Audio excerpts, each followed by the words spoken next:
Hey there, welcome to Gimme Empathy, a podcast about talking to people about why they do stuff. I'm your host, Scott Mercer. I've been busy. I always say I've been busy. Just assume I'm always busy. You know what? Until further notice, I'm always busy. But specifically in the past 2 weeks, I've been busy mostly hanging out with my previous two guests, Harley Young and Philippa Perrett, preparing to record the new Harley Young and the Haymakers album, doing some writing and jamming and helping out with that, among other musical things going on. On the show today is a guest I had over while I was on holidays, Alex Campbell. Alex is an announcer at 4ZZZ, like me, and also plays in a bunch of local bands, notably Gunk, Bad Bangers, and she has her own solo project called Aleka. She also puts out a zine called Slubberdagulion Magazine, or Slubs for short. I've been a bit of a fan of Alex and her various projects for a few years now, and it was nice to get to sit down and talk to her about what makes her tick. She's really a kind of grassroots, community-focused person, and she's all about promoting marginalized voices and that kind of thing in a way that, we all are theoretically at ZZZ, but she really, I feel like, embodies that and has actually internalized the philosophy, which is really cool. So let's leap right into this week's episode, number 24, with Alex Campbell.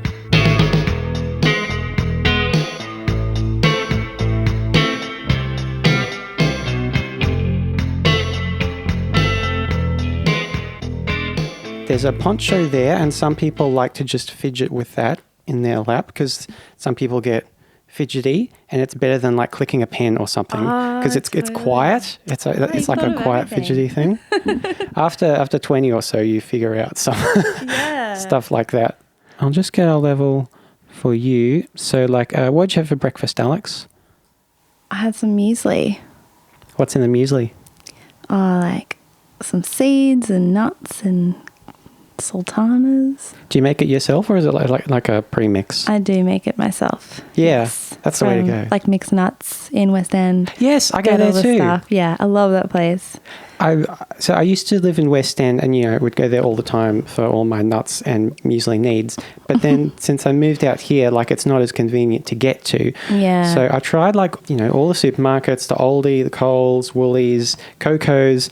Nowhere else has as good rolled oats and bran shreds as Mixed Nuts. The rest of them, because I microwave my muesli, and the rest of them, when you put them in the microwave, it just comes out as this absolute mush. Yeah. But the stuff they get in Mixed Nuts keeps its form. Yeah.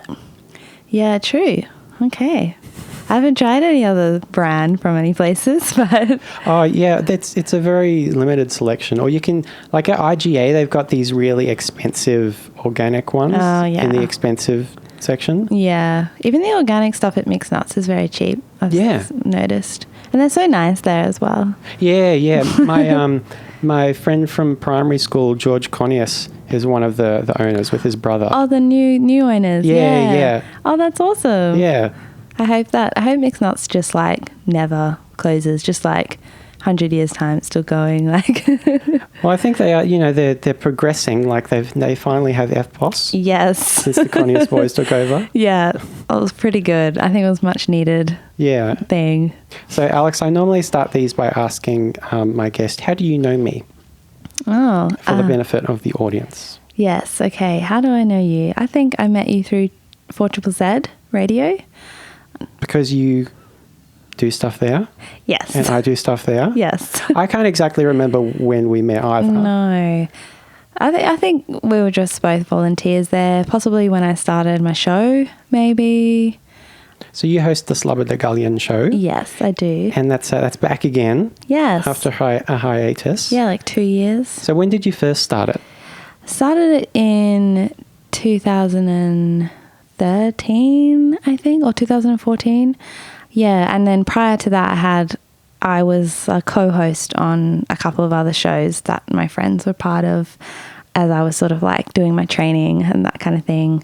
And then I started the Slubs show, Slubs for short, which came out of a zine that I've been sort of part of for 7 years.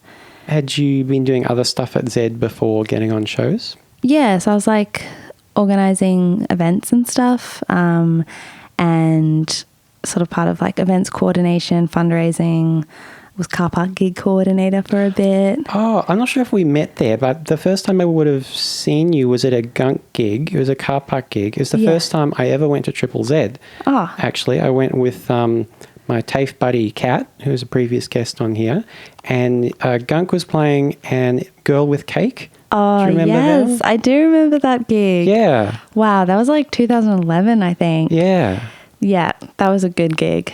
It was. I can't remember who else played, but yeah, Girl with Cake and like lots of bands that sort of don't exist anymore. Yeah.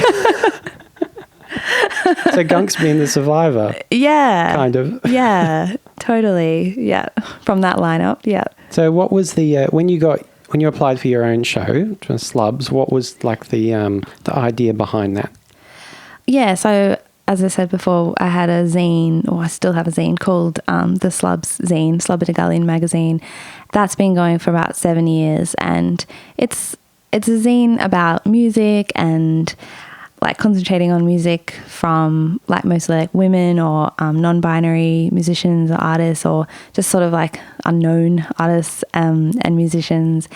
And it's like a bit political as well. Like it goes into politics, local, national politics, and sort of people's opinions about it. We often have people just sort of writing rants about whatever they are sort of a bit pissed off about at the moment, and interviews, and yeah, it's sort of concentrates a lot on like DIY culture and like sort of zine culture and the punk kind of, what do you call it? The punk ethic, I guess, of approach to life. And so that's sort of the zine's focus. And then so I kind of wanted to make a radio show sort of out of that, like with the same sort of ideas that the zine has. So it's sort of just like the radio version of the zine. I do a lot of what I do in the zine is what happens on the show. So we do concentrate on like zines and like local art, local music, politics, DIY stuff, have like people coming in telling us recipes and how to make certain things, and might have a gardening segment soon. So I guess that would be a natural progression if the zine, talks a lot about music, to actually be able to have people hear the music you're talking about. Definitely, yeah, because every issue of Slubs, we have a Slubs playlist or a Slubs mixtape. And yeah, so well, we just have it written in the zine. We don't actually, accompany it with an actual tape or so. These days, could you like make a Spotify playlist or something and like that? Yeah, probably. Like that's a good idea. I don't know. Yeah, haven't really thought about that, but. Well, when did you start Slubs the magazine? It started in 2011. So I was living with a bunch of people, and one of them, Caroline from Gunk, and we started Gunk the year before. And it was my first share house, and it was like a pretty crazy time. And we're all like artists and musicians, and yeah, we just sort of decided to start a zine because we noticed that, us and all our friends were writers or musicians or artists, and we had nowhere to, publish that art or writing, because none of us, we were all quite young, and none of us had been to uni yet. We didn't really have a platform to sort of showcase our creative work. And so, yeah, we decided to start the zine so that we could showcase our friends and our own work and publish it for free, and give it out for free. And yeah. So why a zine? Because I think a lot of people still think of zines as a thing that happened in the 90s before we had before everyone had computers in their pockets. So why did you choose that old school paper route? Well, we're all considered ourselves punks, and I know me and Caroline were like pretty into Riot Girl and like that sort of idea of, like vintage sort of punk thing. But also like I had been into zines prior to that for a while. So my sister introduced me to zines, my older sister, and she actually started like a zine library like way back in the day. And so I guess I've always been really into zines, like since I was a teenager, and always wanted to make a zine, but it wasn't until I had like a sort of group of people I could collaborate with that, you know, the idea sort of took form and I could like actually produce a zine. So I don't know. I think that, yeah, I guess all of us just really liked the idea of like a paper form of something rather than a digital form. And we found that like a lot of other people really like that too. Like, even though we live in this sort of, you know, digital age, lots of people still love having a physical copy of something. Like, they love being able to get like the next issue and collect all the issues like in physical form. And, or, you know, that's why so many bands are like bringing out records now, you know, or tapes even, like, because people still love to have, yeah, the physical form. And if it's like, you know, if it's really well made and it's, you know, really colourful or cool to look at, or then that makes it even more, you know, exciting to have in physical form. So when you started Slubs, did you have like a title as formal as editor or something? No, not when we first started, because it was more collaborative for the first few years of it. And then I sort of, it sort of became less of that we were a group of people sitting down and actually making the zine together, to me just like sort of asking people to contribute their stuff to it. So then it sort of became like me being the editor and put together and so I guess I sort of decided that I was like the editor of the zine.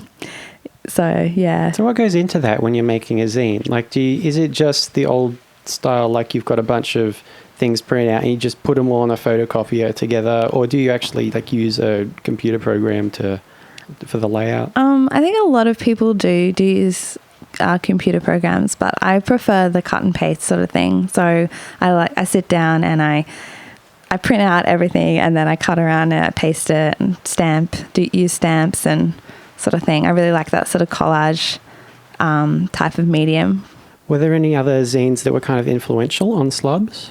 I think like a lot of zines were like, yeah, I mean, I read a lot of like the Riot Girl sort of zines from the 90s because so my sister, you know, was doing the zine library and I was like, I don't know how old I was. I was a teenager, like 13, 14 or something when she was doing it, and she had like collected all these amazing zines, like zines from the original, like from, you know, from the US that were, and one of them was called Gunk, and it was by a zine-maker, Ramdasha Bixim from New York, I think. And it was basically like, she was sort of one of the first women of colour making a zine like during the Riot Girl sort of movement, because the Riot Girl movement was sort of, it came under a lot of criticism in the beginning because it was not really, you know, intersectional. I guess it wasn't really like catering for, you know, feminists of colour or like, you know, feminists with disabilities or, yeah. So Ramdash's zine was, yeah, one of the first sort of zines that were, she was writing like from her own experience and writing for other women of colour, young women of colour who were wanting to be part of the Riot Girl movement as well. So yeah, so that was a really cool zine. And then, yeah, and that's where like my band Gunk got its name from. So and was that a real goal of Slubs to be a very intersectional feminist publication? Yeah, definitely. I mean, I think when we were first starting the zine, we were discovering feminism at the time. So I think like I'm still learning about feminism, you know, like it's a really long process and you never stop learning more things. And I think in the beginning we were focused on our own experience, like as women, you know, white, young women, middle-class women or whatever. And so we were concentrating on the issues that affected us. And then sort of as we learned more about feminism, we realized, you know, that, you know, the intersectionality of it, and the zine became a bit more sort of less about less personal, about our own experiences, and a bit more political, I guess, in a bigger sense. Where do you actually find those old original 90s Riot Girl zines anymore? Oh, I don't know. I'm pretty sure Visible Ink in the Valley, they have a zine library called Copy and Destroy, and I'm pretty sure they have some vintage zines in there. Yeah, I'm pretty sure. I'm not sure. I don't actually, yeah. Is there kind of a nerddom to Riot Girl zines the way there is about comic books? Like if you find an original copy of like Revolution Girl style now, is that like finding Superman #1? And is it really expensive? Probably. Oh, yeah. I don't know about the price. Like, I mean, I think probably even more like the rarity of it than comics, because I mean, the thing with zines is that they've always been like a limited print run, you know. It's like that would be crazy if you found like an original copy of one of those zines. Actually, I should ask my sister if she's got any. Like, I'm sure she's got like a box of old zines sitting around somewhere. Should definitely go through it. So what issue is Slubs up to now? We are up to 29. Oh, I think I'm missing a few. I think I'm up to like 26 or 7 or so. And how often does it come out? In the beginning, it was coming out every like 4 times a year, maybe. And then over the last 2 years, it's been a bit less. So this year there were 2 issues, and the last year I don't think there were any. So yeah. Was it your sister who really got you into like the Riot Girl stuff at the start? Yeah. How old were you? Well, I was 14. So she's like quite a bit older than me. I guess like as she was discovering music, like, and Riot Girl and feminism, whatever, she was sort of talking about it, and I didn't really know a lot about it, but I do have like memories of when I was like quite young, and you know, she gave me like a Discman to listen to, and I remember like hearing the Stooges for the first time, and I think I was like 12 or something, and I was just like, oh my God, what is this? This is amazing. And then, you know, yeah, like she showed me like Bikini Kill when I was like, I think like 15, and it like blew my mind. So yeah, it was my sister, and she also bought me my first guitar when I was 14. So like, she sounds like a total legend. She is a legend, and yeah, big influence. Yeah. What was it about the music that grabbed you? Like Riot Girl sort of music? Or? Yeah, like was it the message or just the punk sound? Well, do you think? I'm not sure. Like, I just remember hearing like the Stooges when I was like 12, and just being like, I just never heard anything like it before. I think I was listening to, you know, like, I don't know what was popular then, Kylie Minogue, Vitamin C, you know, like 90s, like, you know, pop singers and stuff. And so it was just like nothing I'd ever heard before. And then I guess as I got a little bit more teenagery and angrier, I, you know, really like related to the sound of punk, because it was angry, and it was yelling about things that was annoying, were annoying. It was like a protest, I guess. And then I hadn't really listened to many like women punk bands, and there are a few years where I was sort of just listening to like a lot of male punk bands, but then when I listened to like Bikini Kill for the first time, that was like a whole other level of like speaking to me. I was like, oh, okay, like I thought I really like loved punk music. Now I like love this, because it, you know, it's just like so much more relatable sort of thing. When did you start playing guitar yourself? When I was 14. So like when my sister bought me a guitar for my birthday, and yeah, I never had guitar lessons. Like, I just bought the guitar, and I think she gave me the guitar, and then she taught me like 6 chords. Like open chords, or did you start in drop D with power chords? No, it was like open chords, just like, you know, folk sort of songs and stuff. I was pretty into playing like folk music, folk songs when I was a teenager. Like other people's music, or did you start writing straight away? I did write a song one song about John Howard because didn't like him. What was it called? It was called The Man with the Eyebrows.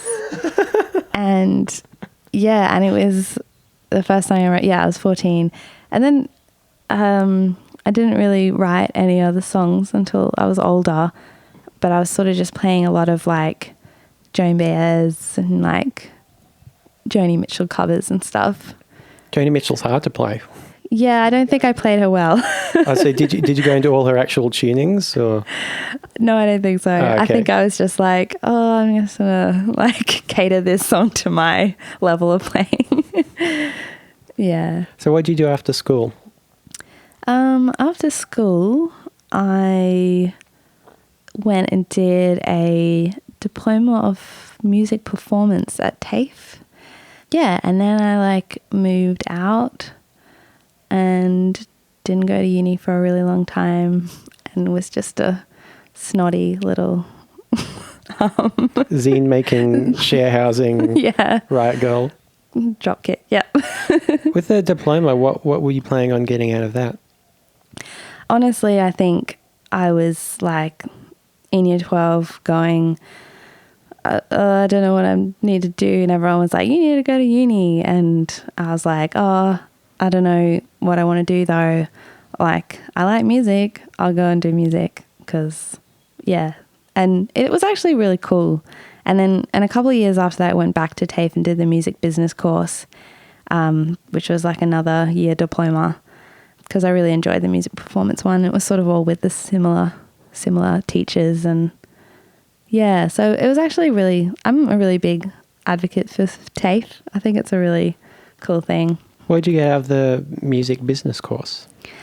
Music business, that was pretty useful. I was sort of already like into organising, shows and gigs and sort of thing. So I guess it just gave me a bit more like insight into like how the music industry works. And it was sort of, a lot of it was to do with like, music industry kind of stuff. So like if you wanted to become a manager of a band or like how to book a tour and like how to do promotion, how to write like sponsorship packages, and that kind of thing, which is really useful. And I've actually used a lot of it. Like I still use so much of the stuff that I learned then for my own bands and now working at Triple Z. And so, yeah.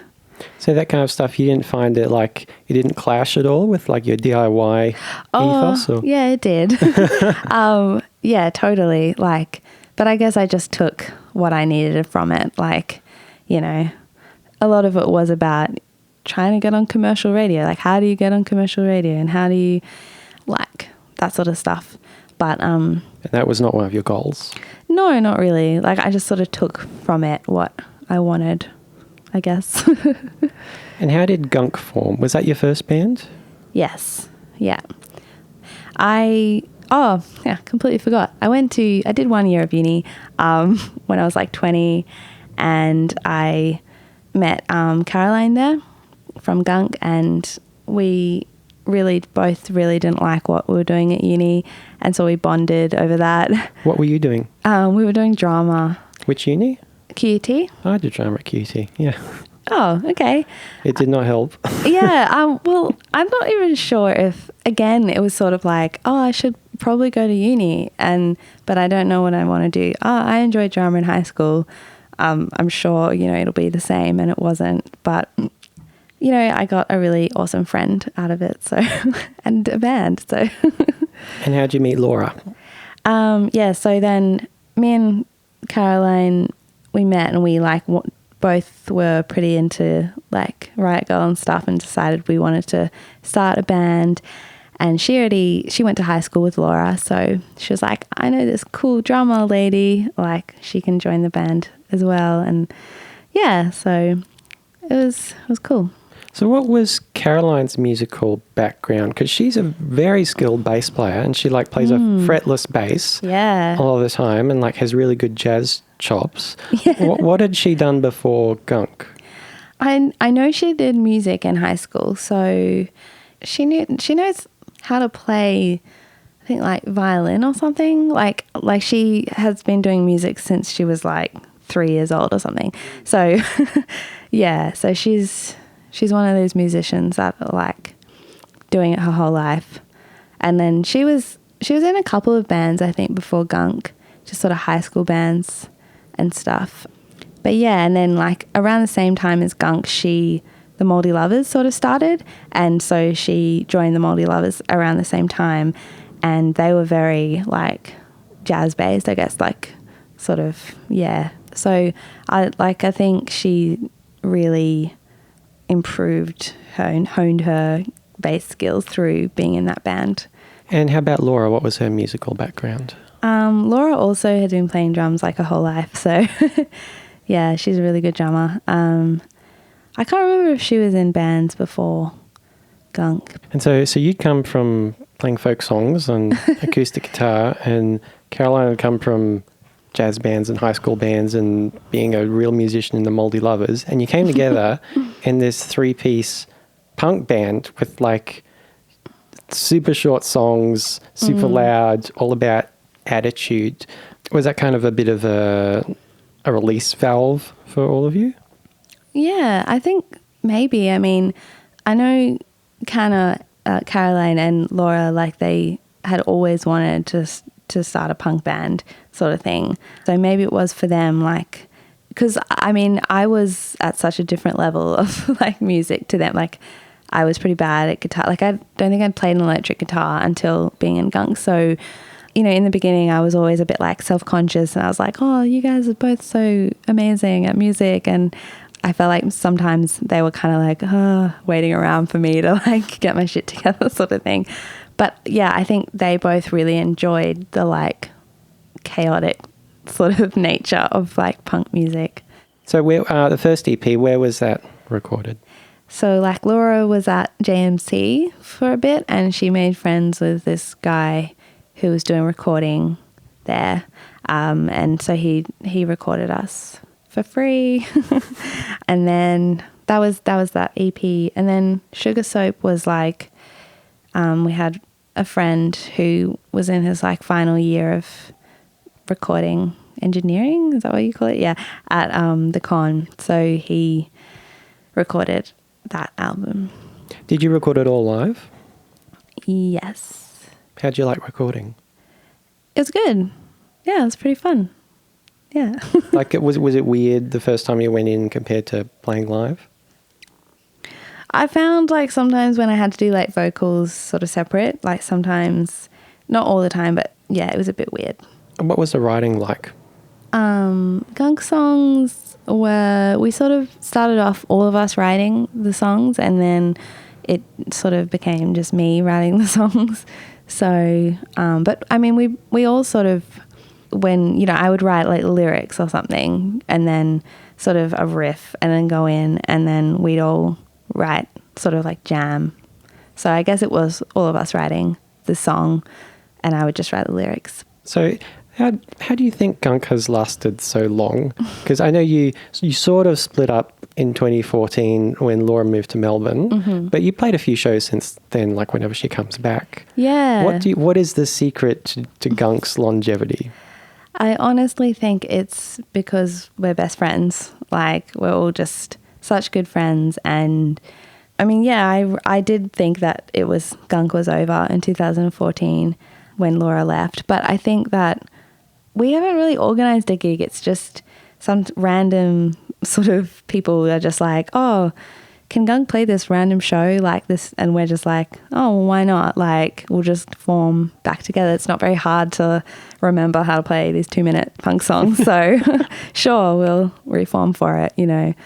So, and then this year we got asked to play 2 gigs, and then we sort of just thought, well, maybe we should just start up again, because people seem to want to book us for gigs, and lots of bands have members living in other states and they make it work. So maybe we could make it work.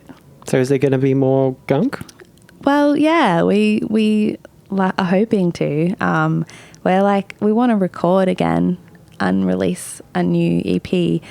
So we're trying to sort of work out the logistics of that with Laura living in Melbourne. So you've also got your solo project, Aleka. Yeah. When did that start? That started like when I was doing sort of folk stuff when I was a teenager. So I've liked being in bands, but I also sort of like doing the solo acoustic thing as well. You have a very different voice when you're doing Aleka stuff to when you're doing your punk bands. But I've noticed, I was just listening again this morning to like some of the early gunk stuff and the Sugar Soap and the Bad Bangers, and it seems like your voice has really evolved in the band setting. Like it used to match a bit more like just kind of your Aleka voice, which is very kind of sweet and lilting and folky. It used to be just like that, kind of louder in a band. But then like on like Sugar Soap and then the Bad Bangers EP, it's this whole other thing where you're just like, it's this screaming force of nature. Yeah. Have you noticed that change? Was it conscious? Not really. I don't know. I do remember like when gunk first started, wanting to scream and not knowing how, like, and I don't know, it just happened. I guess I just got angrier. I don't know. Have you got angrier since starting a band and delving more into the mysteries of feminism? Probably, but like I guess now being older, like I know I sort of have ways of dealing with the anger a bit better, like making it constructive, sort of, rather than destructive. Like just making things?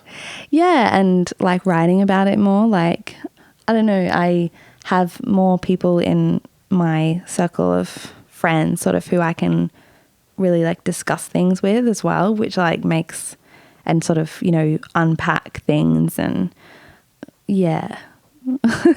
So when you were a teenager, I guess besides your sister, did you feel like there weren't a lot of people who were kind of on the same wavelength with all that? Yeah, definitely. And I think that's why me and Caroline and Laura sort of became such like, you know, close friends, like intense friends, because we all didn't have people who were like-minded in our lives. Like we didn't have friends who were also like, oh my God, things are so fucked up. We need to do something about it, you know? So that's why I think we all were just like, whoa, people, our own people, you know, like. It was just lucky they could play instruments as well. Yeah, definitely. Yeah. And I think when we were younger and we were sort of like slowly realizing like that the world was super fucked up for women, you know, like gunk was a way of like dealing with that and dealing with like being able to like, it was sort of cathartic, you know, it was a way for us to be angry about it and like actually scream about things and like scream words at people that were like to do with these issues that we had experienced, you know, it was a personal thing as well, and like our friends or yeah, so it was sort of a way of actually being like, hey, you know, you should know about this as well because it's shit. And yeah. Do you see it just as a personal thing, or do you see your work as also like a thing you're doing to try and make a change as well? Yeah, in the beginning it was both. For gunk, like we sort of felt like there weren't enough political bands in Brisbane, and we always saw politics and music going together, and you know, we didn't like, because we were sort of political people anyway, like you can't not be political, like, you know, the personal's political, blah blah blah, like and so yeah, it was a way for us to deal with our own sort of like, you know, traumas, you know, to do with the sort of issues that we're talking about, but also to let people know about them. And we would say stuff in between songs like, this song is about this issue, you should all know about this issue. You know, like what's an example? So like, you know, we would be like, oh, this song is about like Reclaim the Night. Reclaim the Night is this event that happens every year to take back, you know, the night and take back spaces that, you know, are considered sort of not safe for women. And it's about, yeah, reclaiming those spaces and bringing attention to like sexual violence against women. And so then we'd say that at the beginning of a song, and then everyone would be like, oh, hopefully, I don't know. So I guess that then informs a bit of, the work in Slubs as well, and the Slubberdagallion show. Is Aleka political in that way? Yeah.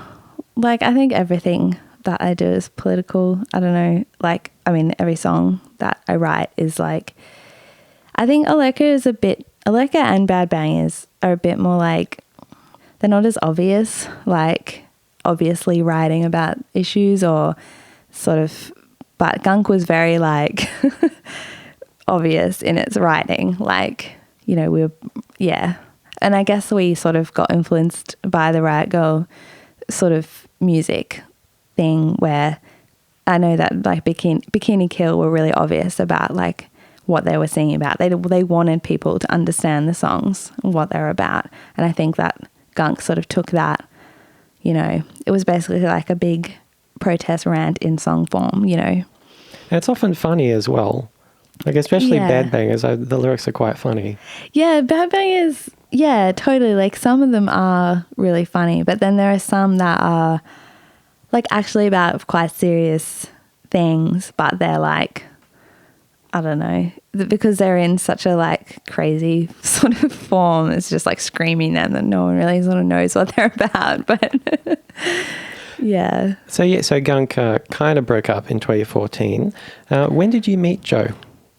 Well, Joe was in a band who had played a couple of shows with Gunk. So I sort of knew him from the scene. Yeah, we met like, I think it was 2014 actually that we met. Yeah, but we didn't start Bad Bangers until like the following year, I think. Yeah. So why did you start? Did you just want to get up and yell and play loud guitar again? Pretty much. Yeah, I wasn't in any other bands. Me and Caroline like tried to sort of start a couple of bands just like with other people, but it sort of like fell flat. So yeah, and like, I mean, I was dating Joe and it was very like easy to just go, hey, let's start a band with just us. Then we don't have to organize any other people. We can just like, Were there any things that like, I don't know, lessons you learned from being in Gunk, your first band, that like you really wanted to do either the same or to change for Bad Bangers? Like, we used to do it this way, this time I really want to do this. Not really. Like, it was just, we just jammed heaps. Like, a lot of the songs on the first album-y EP thing was like us just being really silly, like jamming and then just writing songs about like, stupid things like kangaroo sausages, so yeah, there wasn't much thought involved in. They came out so great. Yay.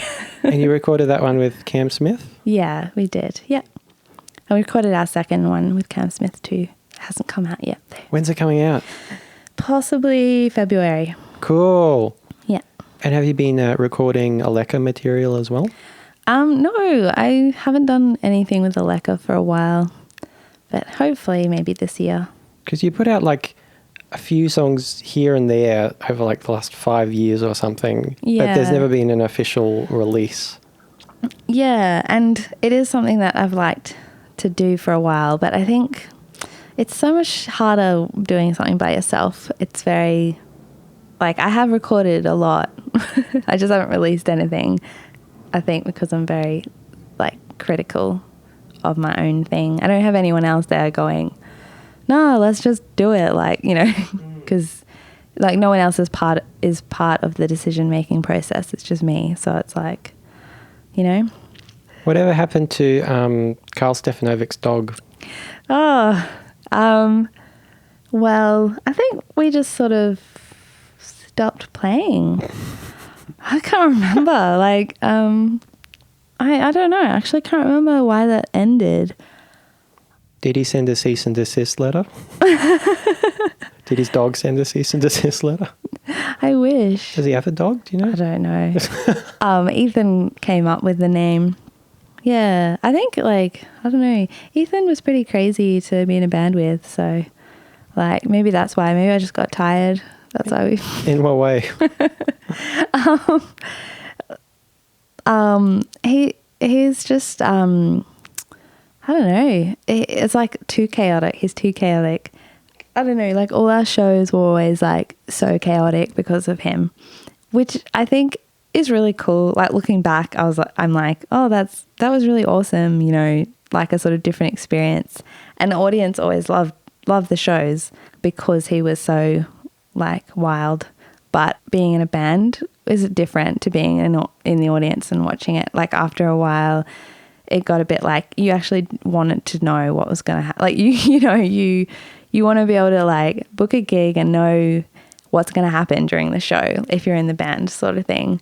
And I think there were some times when we'd rehearse, you know, a set and go like, okay, cool, that's what we're going to play. And then get to the gig and it would just go completely and just sort of like, well, what's the point of rehearsing if like this, you know, like you're just going to start like chanting Hare Krishna like for 20 minutes during the set, you know? Like it makes a good story and it's probably fun for the audience. Totally. But actually in the moment, it's not necessarily that fun. Yeah. And I think like me and Ethan started the band and I think like he had some really different ideas to, like he was all over the place, like he, with like sort of what he wanted with the band. And I saw it as like a less of a punk thing and more of like a way that I could like use some of my Aleka songs in like a more, you know, like beat happening kind of like type of, you know, like genre of music. I don't know what you'd call that, but it's not punk really. It's more like, I don't know what the genre is, but yeah, we were trying to sort of, it's kind of like a pop, more of a pop band, I guess, then. And then it sort of, yeah, it just went a bit crazy. So what other bands was he in? He was in the Kramers in the beginning, yeah. Are you in any other projects at the moment? No, not really. Just Bad Bangers, Aleka and Gunk. What do you do for work? Nothing. No. Yeah, I'm sort of just like working like little bits of jobs everywhere. Just casual work. What's the goal you're working towards? The goal? Like where do you want to be in, you know, the job interview question. Where do you see yourself in 5 years' time, Alex? Oh, I would really like to be able to do what I do already with what I do for free on it usually and get paid for it, which I think a lot of like artists and creative people want, you know, because creative things and like working with community or working with in community arts or sort of stuff like isn't really valued, you know, in our society. So there isn't many paid jobs within it. And I think a lot of artists, they sort of get stressed about that what they're doing isn't worthwhile because they're not making money from it in this kind of capitalist society that we live in. And it's just a shame because, like, you know, our community is full of so many creative people and so many of those creative people are caught up in making money and like working in jobs that they hate but they have to because what they do, where their talent actually lies, it's not valued and they can't get paid. So do you have an idea on how you can get to that place where what you are good at and what you enjoy doing will get you paid? Possibly. Like, for example, I've just signed on to be the community space arts organizer for Outer Space, which is like a new artist-run initiative in West End in a big warehouse. So I'm sort of the person who takes bookings for like the community spaces. So like for community groups to book a room for like a meeting or whatever, and also helping with organising gigs there and stuff. But I'm not getting paid for it. No one's getting paid because it's an artist-run initiative, you know. So we all put so much time and energy into it because it's something we really believe in and we love to do, but none of us are getting paid. We all have to have other jobs on the side or be hounded by Centrelink or whatever, you know. It's like, I don't know, that's a thing. Like so many artists and people who are running really cool projects are on Centrelink, and they're being constantly hounded to get paid work. And it's like, you sort of feel they see you as someone who's just like sitting on the couch and watching TV every day, like, you know, not really doing anything. But actually so many people are actually contributing so much to their community. They're just not making money from it. So yeah, I guess I feel like maybe eventually something will come up where I will be able to do the kind of community arts sort of thing and possibly get paid for it. I don't know. One day. Do you think that's just a Brisbane problem? Is it like that everywhere? I think it's better in other states. Like I know Victoria is a little bit more valuing of the arts, and I think a lot of people leave Brisbane and they go overseas. A lot of artists and creatives go overseas because it's valued more there and there is no work here in that field. And kind of a reason why Outer Space sort of started was because the two people who started it, Llewellyn and Katie, they both are artists and have done like their PhDs and in their late 20s, and they're at this point where they're like, well, what do we do now? Do we go overseas or do we try and make it work here? And that's why they like got this things happening here, because they realized that if everyone leaves Brisbane, you know, like we'll have nothing here. And it's just going to continue the cycle. Yeah. So they were sort of like, well, we need to create a space where artists can showcase their work. They can like have studios for a subsidized sort of fee. A lot of like musicians can play there. It can be an all ages music space because we don't have any all ages music spaces really in Brisbane.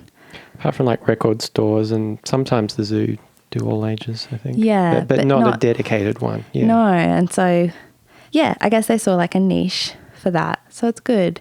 It's made me excited about the future of the music and arts sort of scene in Brisbane. So it's sort of like a reason to like be here. What happens to like the original Riot Girl scene? What for the people who didn't, you know, get super famous, you know, your Kathleen Henners and your Corin Tuckers, like what happened to the rest of them? Like what did they go on and do? What do you mean? Do you mean like I guess in the, you know, whoever was who was the drummer in Excuse 17, like whatever happened to her? Like where do those people go? I don't know. I think like they probably all, I don't know, got jobs in fields that they didn't really want to be in, because, you know, maybe some people went on to like, they sort of maybe not like sold out, but like they sort of went into the music industry, sort of more mainstream kind of avenues, I guess. Is there like one particular musician who you look at and you're like, you know, their artistic life and their career, that's what I want to do? Or is it less about the individual and more about the ideals? Well, I mean, I'm not sure. Like, it would be really nice to like make money off your music and be a successful musician, but honestly, like I don't know if that's just because the reality of that is just like so far-fetched to me. But like that's never really been a goal for me. Like I've never been like, I want to be like a famous musician, a famous, you know, like band that makes it or whatever. Like I've always been interested in working with community and, you know, the social aspect of making change, you know, and so like I've always, yeah, that's too individualistic for me to. One time I tried to buy one of Gunk's releases on Bandcamp, and so you've got them up there as pay what you want. And I was like, oh, okay, I'll chuck in $5 for this EP. And then I think the next day I got like an automated email back from Bandcamp that said like there was an error at the other end with the bank account. Like it hadn't been set up or whatever to actually receive money. Oh. And I think I sent I think I asked Sam to ask you about it or something, and you were like, "Oh, don't worry about it." So it's like you're actually actively repelling money. Well, yeah, and I think it's because like, yeah, I've just had this like idea of that. It's like I want to be paid to be able to like have a roof over my head and food, but I'm not. I don't know. Honestly, it's like I'm pretty, I don't know, not into capitalism. So it's like, and I know that like a lot of people always like, if you don't value your music, you know, if you don't value your art, then other people won't, and then you'll never make money off it or whatever. Because I don't know, there's a part of me, I guess it's like the punk thing. It's like I don't really like selling slabs, zine. I like it to be free.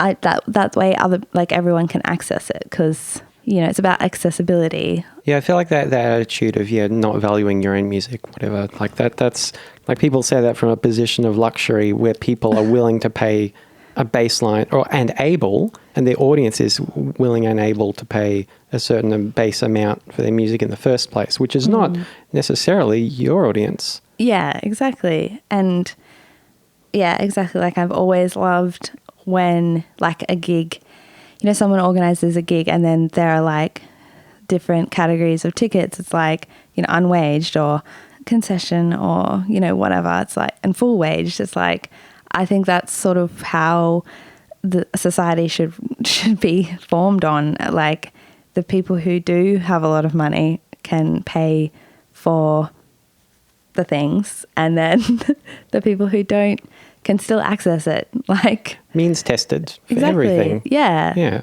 Because that's like I really think music and art like sometimes goes into this weird space where it's not accessible. It's like only accessible for like a few people who are like, you know, educated to a certain level, or they're like, you know, do have money and live near the inner city, able-bodied, over 18, like, yeah. So there's a lot of barriers, really. There's a lot of barriers, and it's just crazy because since the beginning of time, humans have been into art and music and dance, and it should be accessible for everyone. So, yeah.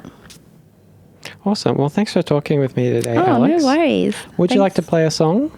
Oh, maybe. Got heaps of guitars. You could do an acoustic one, or you could down tune something to drop D if you want to play an electric. Yeah. I haven't worked out a song to play, but if I can have like 5 minutes, yeah, of course, to choose one, sure. Then yeah. Okay, Alex, what song are you going to play? This song is called Loyalty, and it's one of the new Bad Bangers songs.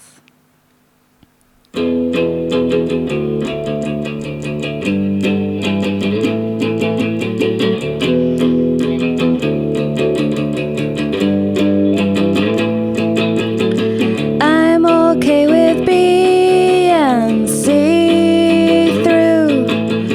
if what they all see is true. I don't take boxes. I don't tie notches. I don't feel 10 pairs of eyes. And I'm not afraid of my desire. And I don't jump through hoops. And I'll not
outlast my brain, and I'll never play your child's game.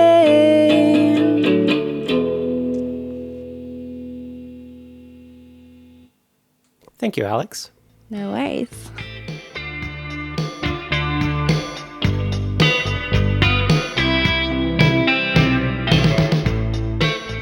You can hear Alex on the Slubber de Gullion show on Radio 4ZZZ every Monday from 1 to 3 p.m.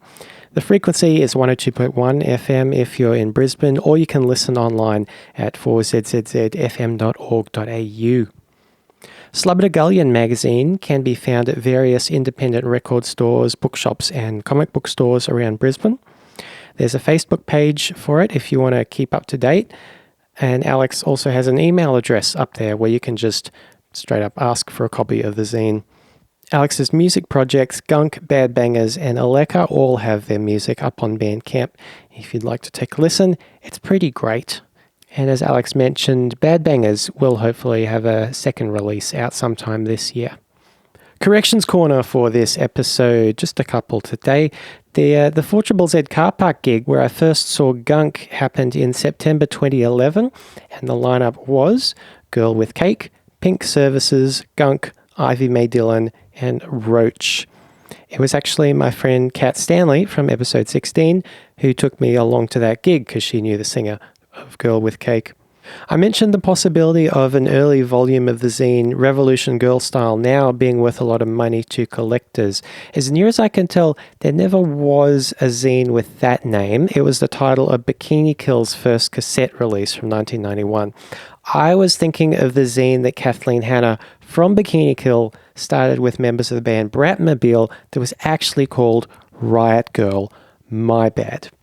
If you would like to start your own zine called Revolution Girl Style Now to retroactively make me correct, that would be awesome. Thank you for listening for another week. You can find us on Instagram at Gimme Empathy Podcast. Email me at gimmeempathypodcast@gmail.com. Like us on Facebook, review, do all the things. Just like tell people about it. That'd be handy. If this is the first episode you're listening to, there's another 23 before it, and there'll be more every 2 weeks. Oh, if you want to see me performing some things and you're listening to this the week it comes out, I'll be performing with Harley Young and the Haymakers this Saturday at a venue at Sandgate called Mr. Henderson. I think we'll be on about 7 o'clock or so. It'll be the last gig we play before we go into the studio to record album number 2. And of course, if you're a diehard fan of the podcast, that band is made up entirely of people who I've interviewed on here: Harley Young, Philippa Perrett, Ash Shanahan, Murray Bowler, and Angela Hibbard. So I've got a bit of a surprise for you. Next episode is going to be number 25, and I wanted to do something a little bit special and different. It's a bit of a surprise, and I hope it won't be too self-indulgent, but yeah. I'll just generating hype. I'm not going to tell you what it is, but I had a great time recording it, a very good time. So keep an eye out for episode 25. That'll be in 2 weeks. Until next time, stay